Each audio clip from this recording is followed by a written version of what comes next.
You're listening to the Hazard Ground Podcast, with service members from across the military sharing their stories of combat and survival. And now, here's your host, Mark Zeno.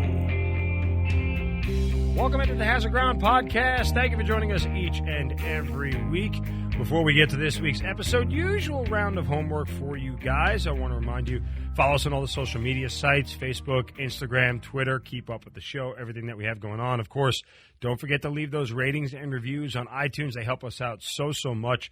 It also helps grow the podcast, get us more guests, and let more people know what we're doing each and every week. Also wanted to thank all of our sponsors this week, Patagonia, On It, Moose Jaw, Blue Apron, Mountain Gear, Uncharted Supply Company, 510, and Hydro Flask. Of course, all of our sponsors, a big part of why we are so successful here at Hazard Ground, and of course, the reasons that we can continue to do great things here and tell these amazing stories. So, again, we want to thank them all. We appreciate you guys using all of our sponsors whenever and wherever you can. Also, don't forget to go to our donate page on hazardground.com, our website.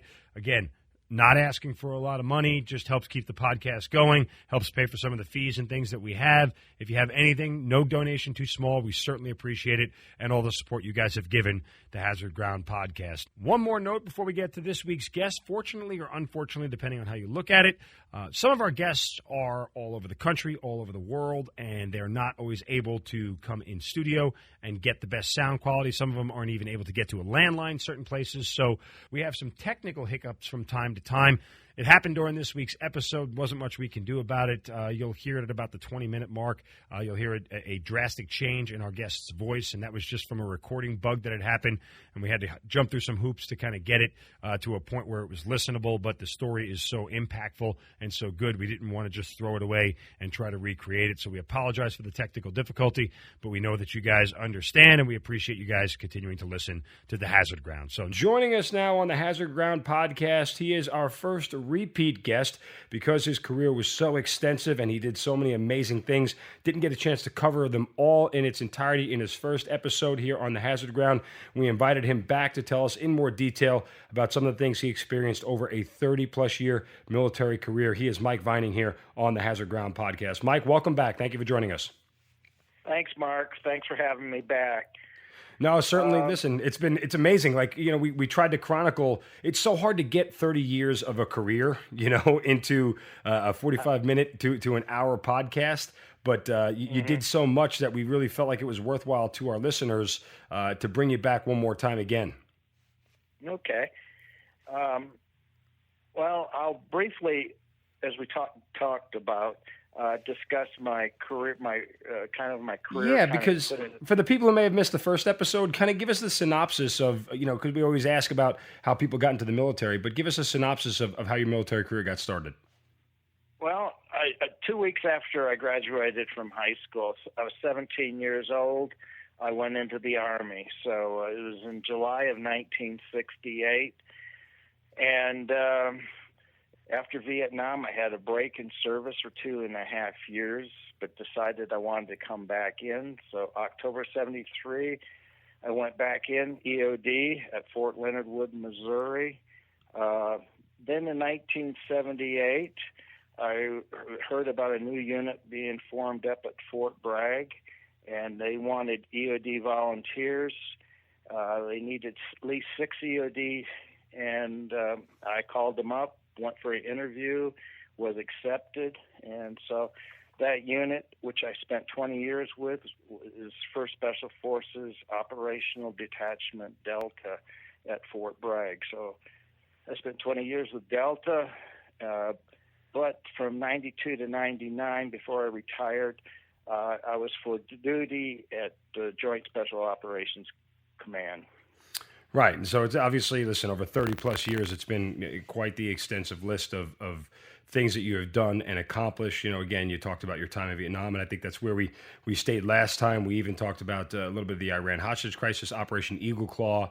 For those who don't know, again, that was the attempt to get people out of Iran, the hostages out of Iran, and even Operation Urgent Fury, which was the time in Grenada. I think that's where we left off last time. So we'll kind of pick things up from there as best as we can, and even go back to some of your time in Vietnam, because I do want to go back to to an event in Vietnam that you went through where you destroyed the largest enemy weapons cache in Vietnam, in Cambodia, at Rock Island East. Kind of give us the background of that mission and what went on and the ins and outs of it.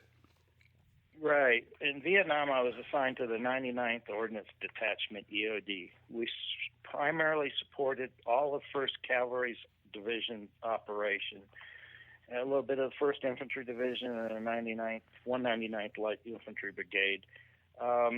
During May of June of 1970, President Nixon authorized us to go into Cambodia for only 60 days, 2 months, May and June, to attack the sanctuaries that the North Vietnamese were using, stockpiling ammunition where they had their R&Rs, and to help because we were turning the war over to the Vietnamese, and so Rock Island East kind of all started around, I think it was on 6 May, a 1st Cav Pink Team, which was pink teams. They go in and they look for trouble. They go in with a loach, and once they find trouble, they mark it with white phosphorus grenades, and then the Cobras will attack wherever they mark.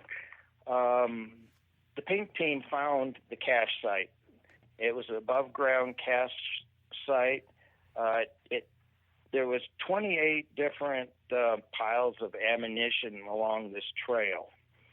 And so 1st Cav, 2nd of the 12th, went in there and secured this site, which was later named Rock Island East. In securing the Rock Island East, 2nd of the 12th had 7 KIAs, and then 20 WIAs. And then after we occupied it, they called for EOD to destroy it. So I came in with a team. There were 7 of us initially to help destroy this cache site. The cache site contained I got 327 tons of weapons and ammunition. Wow. And yeah, in 28 different locations. One of the most significant things about this cache site too was that there was a lot of 85 millimeter fixed ammunition located here. Now the 85 millimeter fixed artillery ammunition is either used for the 85 millimeter field gun or the Russian T-34 tank. So they had the ammunition stockpiled, but we never found any of the field guns. We never found any tanks, but certainly they were stockpiling ammunition for an invasion of South Vietnam. And so we called for 288 cases of C4, 12 cases of detonating cord to rig this site up. And so I was actually on site there from 12 May to 16 May setting it up. Mike, let me interrupt you for a quick second. Just give people some perspective. It's 327 tons of ammunition. So if you were to only use one stick of dynamite, how much would that be able to eliminate versus, all that you had brought in? Well, we needed a lot. We needed a lot of explosives. There was a lot of small arms ammunition in there and stuff. Now, a lot of the weapons were backhauled out of there. A lot of the 7.62 rounds, 12.7 were backhauled out of there. I guess they were turning. I don't know what they were doing, but a lot of that ammunition was taken out. So when you destroy ordnance, it takes a lot of explosives to completely destroy it. And so so that's why we actually asked for 300 cases of explosives, but we only got 288 cases. And there's about 40 pounds worth of explosives in a case. So that's a lot of explosives. I was going to say, how much could that take out if you would use one case? One case. Boy, it's hard to estimate one case. Depends on the ammunition. Right. If it's the artillery rounds were HE artillery rounds, so you wouldn't need as much for something that has high explosive filler in it. Versus if you were destroying small arms, it takes a lot more explosives. So okay. I really can't give you a good All right, I was just trying to give people some perspective. But so you had 288 cases and you start to go to work. Go ahead. Yeah. So this was along a jungle trail. So a lot of the stacks were knocked over, so we had to restack everything, and then we had to cover the stacks with explosive C4.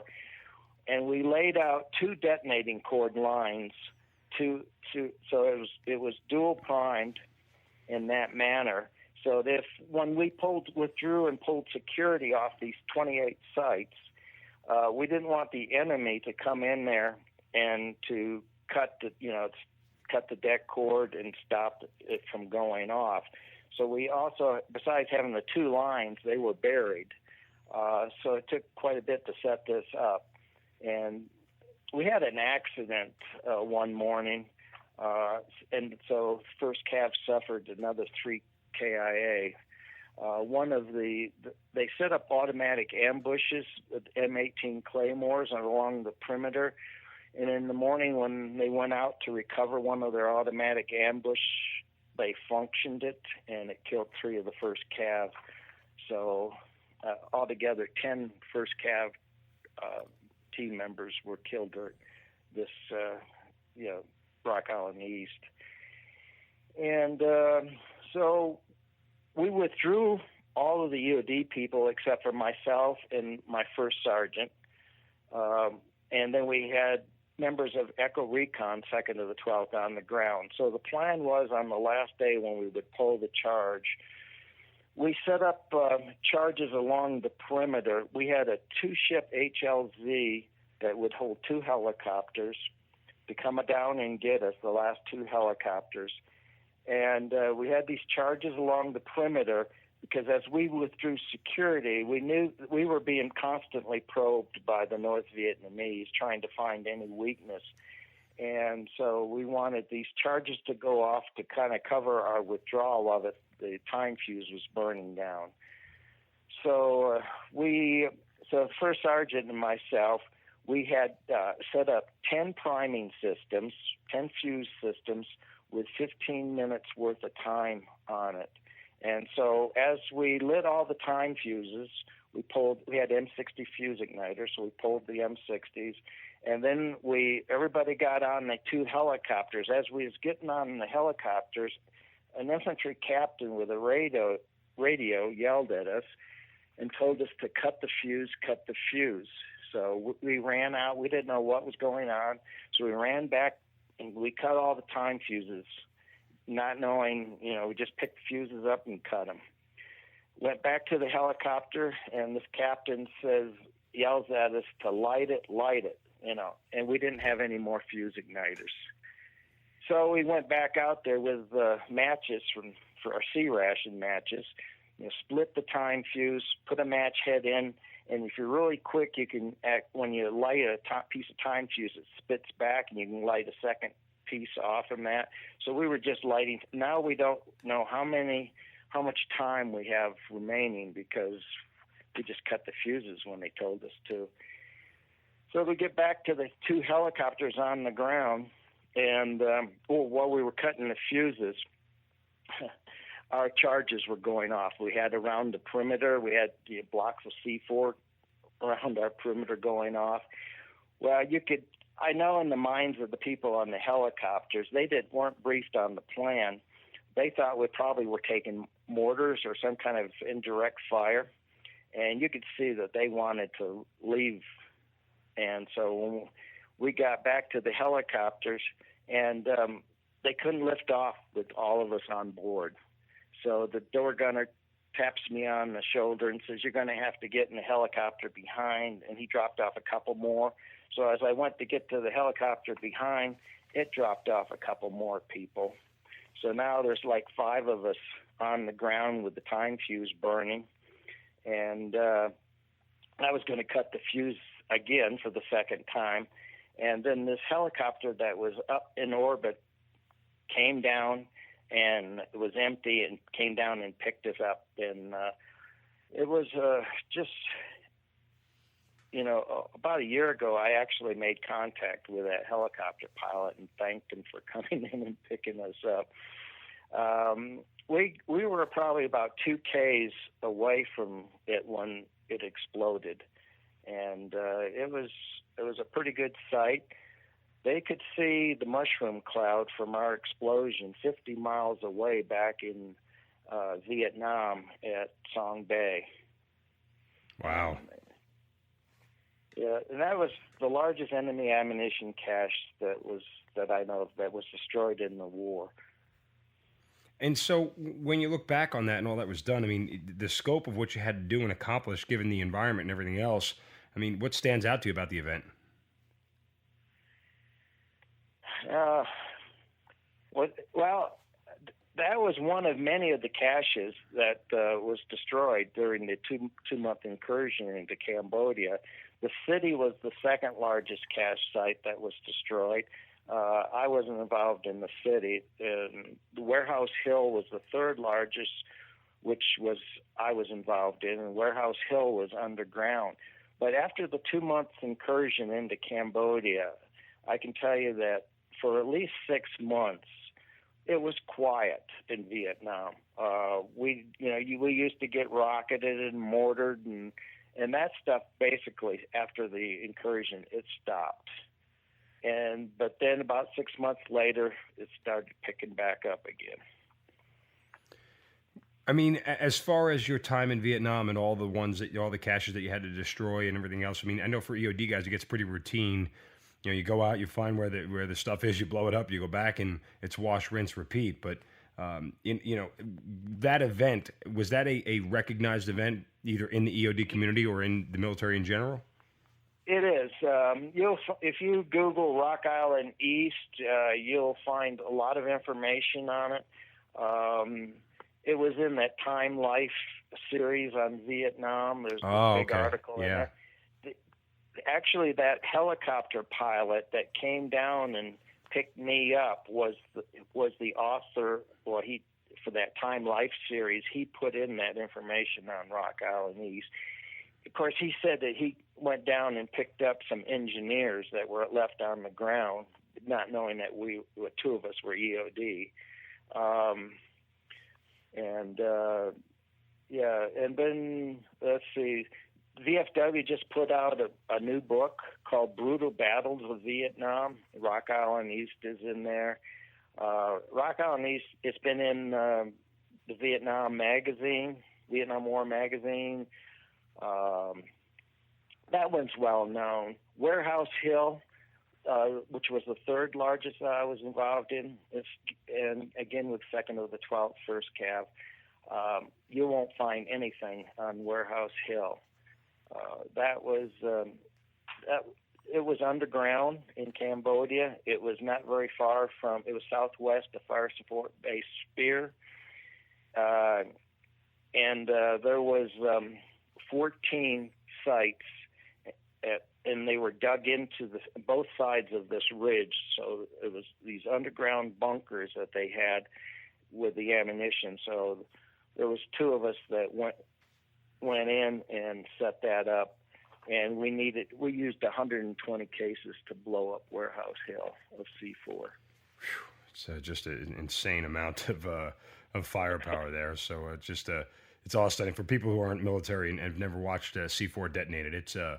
It's pretty awe-inspiring, if you will, and it's one of those things your body will shake when you have that much dynamite exploding all in one place at one time. So.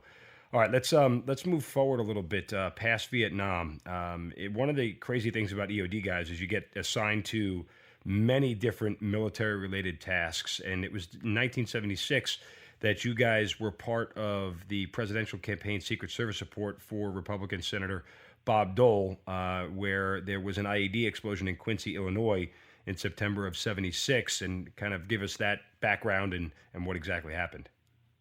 Yeah. The military has always been, well, since basically, I think since the Eisenhower administration, the military has been tasked by the Secret Service to provide support for looking for explosive devices. So we're part of the Secret Service Technical Support Division that we go into, say, a convention site, and we do the search for the Secret Service.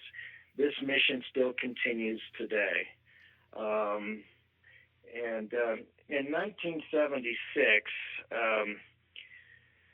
Senator Dole was running as a vice president candidate for President Ford. So we were in Quincy, Illinois, supporting that. We had there was 4 of us from the 63rd Ordnance Detachment EOD from Fort Leonard Wood that were there doing the Secret Service support.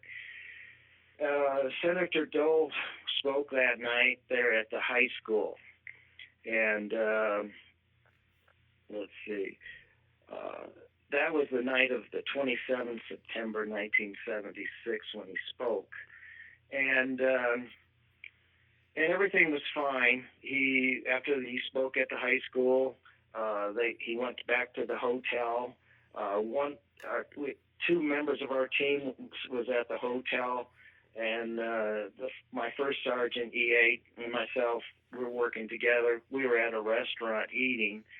And when we heard explosions going off in town, there was 4 explosions.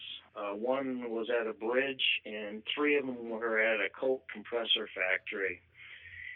So the Secret Service responded to those explosions with the local police, and the 2 of our EOD team that was at the hotel went with them, and just to look at the sites where the explosion took place. At that time, there was no connection with the explosions and Senator Dole's visit. The next morning, we were at the airport there at Quincy, Illinois. We checked all the luggage that was going on in the aircraft. It was a charter aircraft. We checked the aircraft. Everything was clear. And then a bomb threat came in. But we felt that we did a good job the first time. We told the Secret Service no need to recheck things. So Senator Dole then flew out and left. And we were actually released from Secret Service duty at that point. But the county sheriff wanted us to ask if we'd go out in the daytime to look at the damage and just give an assessment based on our experience what took place at these explosion sites. Is he allowed to do that? Does he have? I mean, are you guys allowed to accept his request without consent from higher? Yes, we support. In the United States, EOD supports any request. If a county sheriff calls up and says they just found, somebody reported some dynamite that was stored in a shed and asked if we'd take care of it, we take care of it. Or if somebody turns in, says they went through somebody's belongings, a World War II vet, and found a hand grenade, the county sheriff would call us, and we'd go there and take care of the hand grenade. So that's routine that we support local law enforcement. Now, the big cities, like Kansas City, St. Louis, they're going to have their own bomb disposal team, and they ain't going to need us unless it's military ordnance, and even they will call us if it's military ordnance. So Gotcha. We do that all the time. Okay. I was just curious. Yeah, it's not any violation of anything. It's a service that we provide wherever we're located. So, from a farmer digging up a cannon, plowing a field and digging up a Civil War cannonball to whatever, we take care of it. All right, so you end up going to the coal compressor factory. What happens? Well, during the daylight, the fire department did a search of the area, and then they found a another bomb, a fifth bomb, that was probably planted at the same time the other ones were, supposed to go off at the same time the other ones were, but did not detonate. So the fire department found this. It was in a tractor trailer. These compressors are in a like an 18-wheeler tractor trailer. That whole trailer section was a compressor, and that's where the bomb was planted, in the trailer with that compressor. So the fire department took a picture of it with a Polaroid, and then they shut the door. So we get there, and they told us they had found the fifth bomb, the one that didn't go off. And so my first sergeant, he said that he'd go down there. He was actually Sergeant Major Kenneth Foster. He just got promoted and made Sergeant Major. And he said he would go down on a recon, take a look at what the situation is down on site, while I was going to get the tools ready to help take care of this device. And the arson inspector for Illinois was there. He wanted to go down and see it also, but he was going to stay way back. And so my Sergeant Major went down there, and he had to open the door back up because the fire department closed the door. And I think what he saw was from the Polaroid, it was an old-fashioned alarm clock, nitroglycerin-based dynamite, 6-volt battery, and what they had used that old wind-up alarm clock for was the timing device, just putting a screw in the face of the clock. But it had failed to function, and it probably was not making very good contact. And I think what the Sergeant Major did, he thought he had to do something right then and there. So I believe, this is my opinion, he tried to remove the blasting cap from the dynamite, and that slight movement was enough to cause better electrical contact with the screw and the handle of the clock, and it detonated. So next thing I know is a loud explosion. Pieces of the truck came apart and flying through the air. The arson inspector stumbles out. He can't see, temporarily can't see. His eardrums are ruptured. So the other two guys go and take care of the arson inspector. So I went down on site, and my partner, Sergeant Major Foster, he was immediately killed by the explosion. And but what we had to do is, once the fire department had found this device, they stopped searching for any other devices. So then we had to go and completely search the area, and then we could bring the coroner in, and we put Sergeant Major Foster in a bag. And the next thing after that, then a bomb threat came in at the high school. So we had to went over to the high school. They evacuated it, and we talked to a few people that worked at the high school, told them to search the high school to find anything that was out of place, unusual, and report it to us. Don't touch it, report it to us. We can't search a whole high school. Everything looks out of place and unusual to us. So we had people that worked there search, and anyway, we found nothing. And so then the EOD unit from Granite City, the 50th, came up and relieved us. And so, yeah, that was a very tragic day. Did you ever find out, or was it ever found out who planted all the bombs and what was the reasoning and the motive behind everything? Yeah, it was a guy who was about 28 years old, and there was 2 teenage high schoolers that were involved in it. The 2 teenage high schoolers got suspended sentence. This guy, I don't know what, he had his ex-girlfriend worked at the compressor. There was something about, he had a grudge against the coal compressor factory there. And his ex-girlfriend is actually the one that turned him in to the police as a suspect. And he got a manslaughter charge. Instead of getting something like second-degree murder, And so, but he did jail time. Probably about a year ago, I got an email from this woman who was the bomber's daughter. And she was 10 years old at the time. And she just wanted to know what was the truth, what happened at Quincy, and what did her father do. She's been told so many stories, and so I gave her my report. I gave her copies of the newspaper articles and stuff, and she thanked me for telling her what really happened. I guess she's been told different stories, and she apologized for what her father did. Wow. What was that like? Yeah. I mean, emotional. Well, that was pretty something to get her email, but I answered it as honest as possible, and she was just 10 years old when her father did that.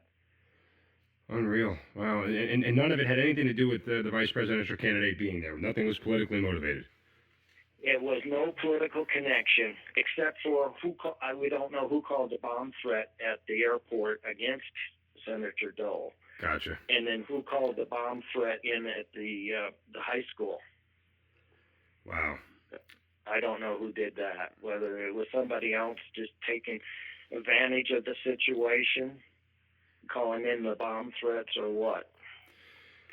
Unreal. But yeah, it was nothing that was actually could be directed at Senator Dole's visit.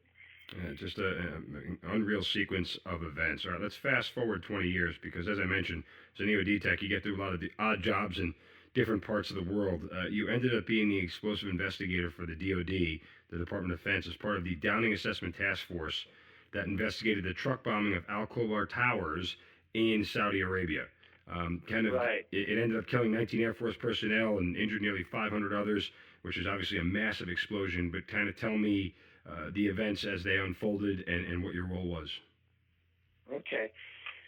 The explosion took place on 25 June 1996. What happened was this is the Air Force cantonment area where they had barracks and working areas there at Khobar Towers at Dhahran, Saudi Arabia. But in particular, two buildings that were used as barracks buildings. These buildings were made for Saudis to live in, but some agreement that we could house Air Force troops in there, and put a perimeter around it. But these two buildings in particular were only like 54 feet from the perimeter fence to the buildings. There was not a very much offset space between these two buildings. And this truck came in. It was a sewage truck followed by another truck. They came in, parked the sewage truck right in front of one of the buildings, right close to the fence. And then the guys jumped out of the sewage truck into the other vehicle, and then they just took off. There was two Air Force security people on top of this building. It's like an 8-story building. They saw what took place, and then they started to go down each floor and knocking on people's doors, telling them to get out. And they made it down, I think, to the 6th floor when it detonated. And I estimate that it contained between 3,000 and 5,000 pounds worth of explosives based on the damage. That assessment is what the FBI figured that it is. There's been other speculations that it may have been higher, but I really think that it was probably closer to 4,000 pounds worth of explosives in that truck when it detonated. Those buildings had a lot of glass in it, and there's regular glass. It wasn't none of the, the like safety glass that you got to have in your, storm doors and things like that to prevent the, if somebody was to break the glass.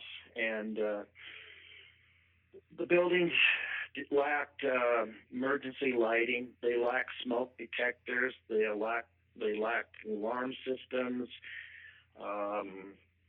There was no way to, communicate quickly to tell people to evacuate, except for they have a big speaker, that they could broadcast out.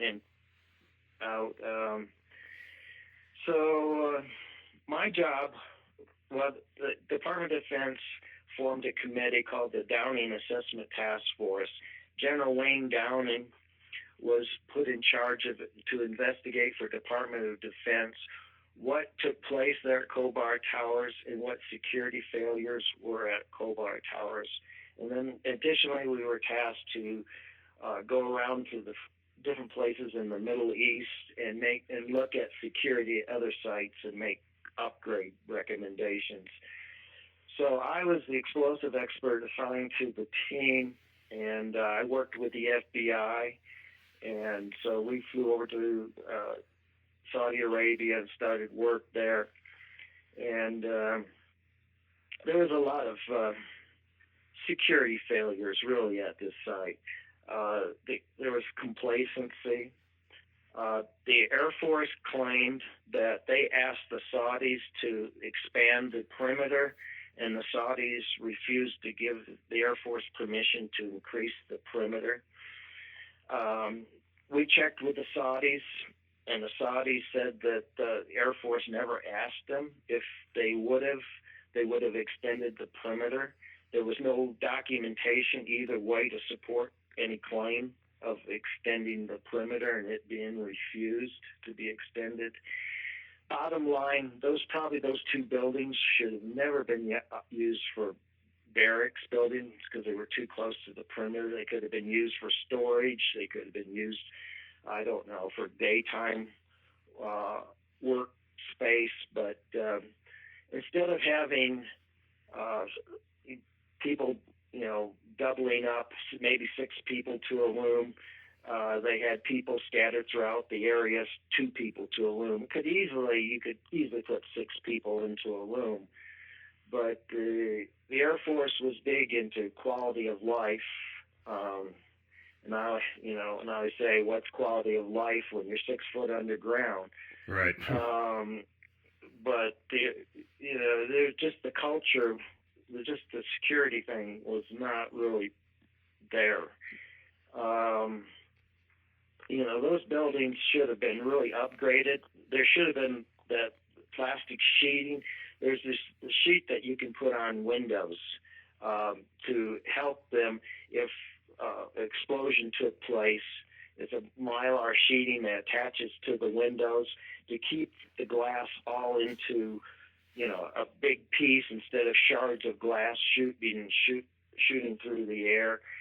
That was actually, those mylar sheets where you reinforce the windows were requested or in the budget, but for some future time.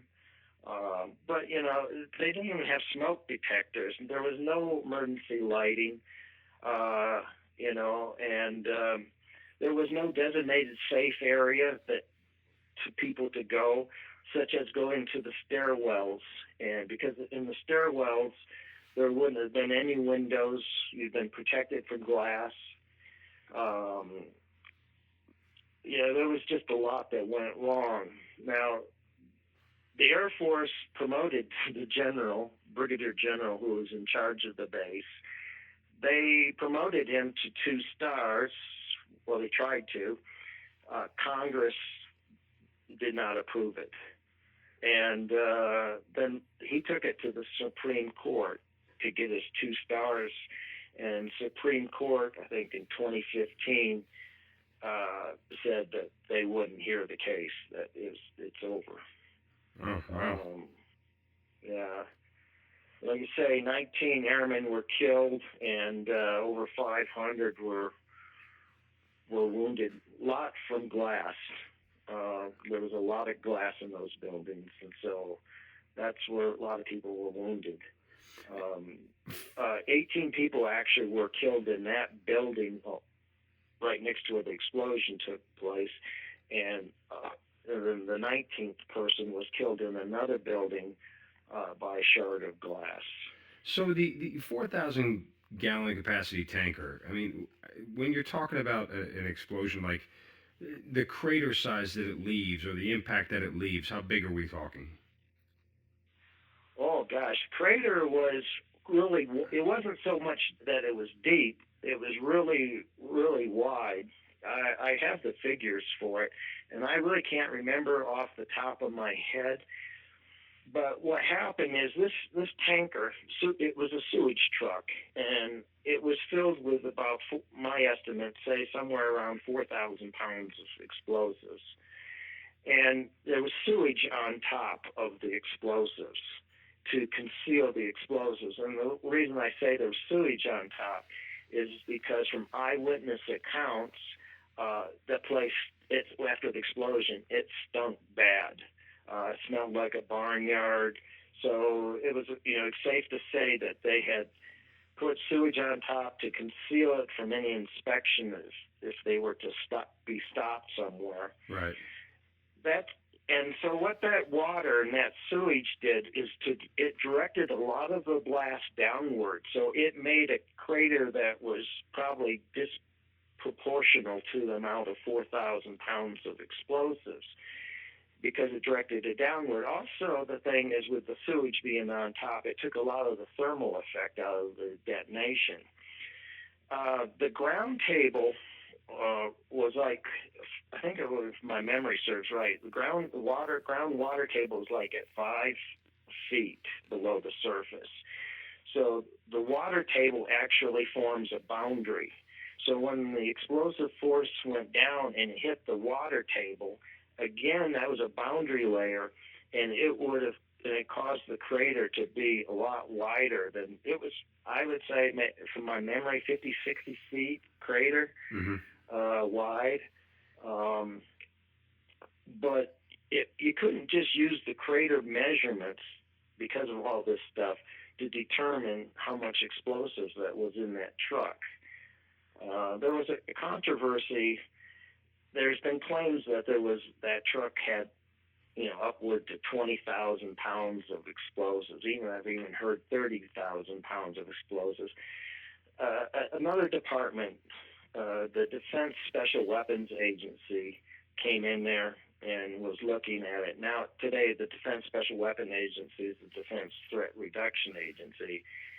They went in there and they claimed there was probably 20 to 30,000 pounds in that truck, based on the crater size and everything. I argued against that, based on all the other empirical information, measuring out blast damage, window breakage, and everything like that, and taking into effect the sewage and the water table. That you really can't use the crater measurement as a true source of how big it was. You have to use all the other damages that were done in the area, like trees stripped of leaves, how much explosive force, and then try to recalculate that back down. So both the FBI and we all agreed, the FBI and I, that it was between 3,000 and 5,000 pounds, more than likely probably closer to 4,000 pounds of explosives. Whew. That is beyond, it's just unreal. So go ahead. I was going to add that there was a group of Saudis that did this, and they were eventually captured by the Saudi government, and then before the FBI was able to interview the people that did this, the Saudis executed them. Oh, really? Mm-hmm. Wow. That's I wonder if they would have had, you think about the events of the world, if they would have had Al-Qaeda ties at that point in time, because they're getting into the window of 98, 99, 2000, where, Al-Qaeda was starting to grow and everything else. So that obviously, hindsight being 2020, we could say that now, but I'm curious to know what they would have known back then. Obviously, just a huge tragedy. Yeah, a lot of the early, the terrorists, the 9/11 terrorists were from Saudi Arabia. Yeah, so it makes sense. And of course, Osama bin Laden was from Saudi Arabia. Yeah, it was actually thrown out of Saudi Arabia sometime in the late 90s. So Anyway, yeah, just I guess history rearing its ugly head, so to speak. And you mentioned the FBI before. Your next and your final story with us is assisting the FBI in a U.S. federal penitentiary prison riot. I mean, how does an EOD tech end up in a prison riot? Prison riot? Yeah. Yeah. In November of 1987,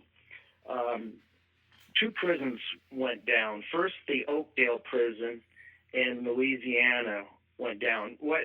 This was during the Cuban boat people. Castro had opened up his insane asylums and his prisoners. His prisons gave him boats. Said go to America. This was during the time of the Jimmy Carter administration, when he was talking about human rights and slamming Castro for human rights. So Castro sent all these people to the United States, and so we put them in our prison systems. Because these people weren't seeking political asylum or sanctuary. These were some bad people. So we put them in prison, and so they were a bunch of them at Oakdale, and then there was a bunch of them in Atlanta prison. And they were kind of under minimum security. We were trying to figure out what to do with them. And this is now under the Reagan administration. We were going to send them back to Cuba, and they didn't want to go back to Cuba. So they were committing crimes in the United States so that they would stay in the United States. The United States prison is so much better than a Cuban prison. Right. And so they rioted. And so first Oakdale rioted, so the FBI sent their hostage rescue team to Oakdale. Then the people in Atlanta rioted. And so then the other FBI SWATs around the country went into where the Atlanta prison were. And in the FBI, only, and I don't know if this has changed, but at the time, the only people that are allowed to use explosives and breaching and everything is the FBI and the hostage rescue team that's at Oakdale. The regular FBI SWAT are not allowed to use breaching charges with explosives and stuff like that. Is that still true today? I do not know. I'd have to look into that. Okay. But at the time, only the HRT did explosive breaching. And so what they did was also the prisoners, the Cubans, let everybody else out of the prison cell. They went to the maximum security part, where the E-cell block, where these are the bad of the bad in E-cell block, and they let those prisoners out. So now they took hostages, other guards and stuff, hostages, and it was just a mess. So what happened was that we were requested from Delta to support this, and technically we cannot legally do that because of a law that was enacted after the Civil War called Posse Comitatus. Yep, very familiar. Mm-hmm. Yeah. So President Reagan has the power, the executive power, the president does, to waive Posse Comitatus so that we can be used in the United States. And so he waived Posse Comitatus, so our medics, our commo people, our sniper observers, and our breachers, and I was a breacher, EOD breacher, and we went there to support the FBI. So I worked in the daytime. I worked with a Detroit FBI SWAT team, and at night I was on a Knoxville, Tennessee FBI SWAT team, and we had other breachers on it. And they took over all the shops there. They had torches and welders. They were taking metal and welding doors shut and reinforcing doors with metal. They were making, the grinders were going constantly. They were making different weapons, shanks and spears. But then one of the guys in E-cell block was this guy named Silverstein. He's a neo-Nazi Aryan Nation guy, and he was in for murder. And even when he was in prison, I think he murdered another prisoner. He murdered a prison guard. So he was really dangerous. And all he did was, this guy Silverstein was work out, and we were told that his hands should be considered lethal weapons, and that if he refused to take orders from us, that we were authorized to use deadly force on him. And we were worried that he was wandering around now, mixed with the Cubans and everything, and we were worried that he would kill some of the guards, the hostages. And we told the Cubans that if he hurt anybody, that would be it, you know. And so what the Cubans did was they had a party. You know, they took over the medical clinic that they had inside the prison, and they made some alcohol and put some pills in it, gave it to Silverstein. When he passed out or got drugged, they all jumped on top of him, tied him up, brought him to the front gate of the prison so we could take him. Wow. Yeah. So but then at Oakdale, the HRT assaulted the prison and took control back over the prison. So when that prison went down, the hostage rescue team came back to our prison in Atlanta. And so now in daytime, I was on one of the HRT teams. And the team I was on was a Medal of Honor recipient, Tom Norris, Lieutenant Tom Norris, Navy. He received the Medal of Honor in Vietnam on an operation that he was the one that went in. Tommy is not very tall, little guy. He posed as like a Vietnamese, and with some other Navy Vietnamese SEALs, and they went in and rescued a pilot that was shot down in Vietnam. I don't always remember the movie Bat 21. That's loosely based on Tommy Norris, what he did. He went in there and he finally rescued the pilot surrounded by North Vietnamese, and brought him back out. And received the Medal of Honor for that. And then later on, he went in another operation in Vietnam, Tommy did, and he got shot up. They were supposed to go into North Vietnam to look at this one site. It was both him and Mike Thornton, another Navy SEAL, and then the rest of the team was Vietnamese SEALs, and they put him in the wrong spot, and he was actually in the part of South Vietnam that was actually at this time occupied by North Vietnam, and they were compromised, and Tommy got shot up. He took a round in the eye, and he was abandoned by the Vietnamese SEALs. They ran back to the beach. Mike Thornton said, where's Tommy? And they said, Tommy's shot and Tommy's dead. And so Mike wasn't going to leave Tommy behind, so he went back in and recovered Tommy, and Tommy was still alive. And then Mike Thornton took him out. He swum him out, I don't know how many miles, like 5 miles out, till they were picked up by the Navy. And so Mike Thornton received the Medal of the Honor for saving another Medal of Honor recipient's life. Wow. And that's the only time that has ever happened. That is just one. And so I was on Tommy's team, and Tommy, even though he was shot up, he went to law school. He went to FBI and tried out as an FBI agent, passed the FBI selection for an FBI agent. Then he volunteered for a hostage rescue team and became a team leader in a hostage rescue team. And I worked with him during the Atlanta prison. It was a great honor to work for this guy. Tommy in the FBI, he's a legend. he worked a lot of undercover, especially white supremacist groups undercover.